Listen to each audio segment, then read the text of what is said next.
Let us proceed by subtraction of multinomials na tayo. Okay, number 1, we need to find the difference of 21w minus 8x plus 13 minus negative 11w minus 12x plus 17. Step 1, how many terms do we have? 3, and this is 3 also. Then step 2, identify if they are similar. What is the literal coefficient?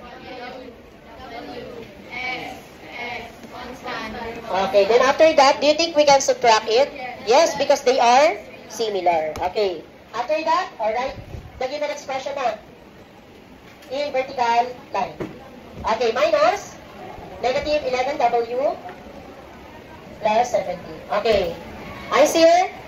First, we need to subtract the last term. 13 minus 17 can be, cannot be. Okay, kung hindi kaya, dito na papasok ang cha-cha. What is cha-cha? First cha. Okay, change the operation to addition. Second cha. Change the sign of the subtrahend. Asa ng subtrahend? Lahat ng nasa baba. Okay, negative become. This is also, and then positive magiging, that is cha-cha. Then after that, proceed to addition of integers. What is the sign of 13? Positive. How about 17? Same sign and right. Add or subtract. 17 minus 13? 4. What is the sign of the bigger number? Okay, negative 4 yan. Next.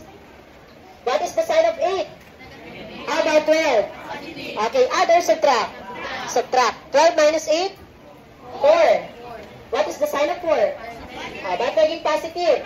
Mas mataas si 12 kesa kay 8. Sa comparing yung sign. Then copy the literal coefficient. Next, what is the sign of 21? How about 11? They are both positive, right? Anong operation yun? Addition. 21 plus 11? 32. Anong sign ni 32? Do we need to write positive sign? No na po. Then copy the literal coefficient. Therefore, this is the answer.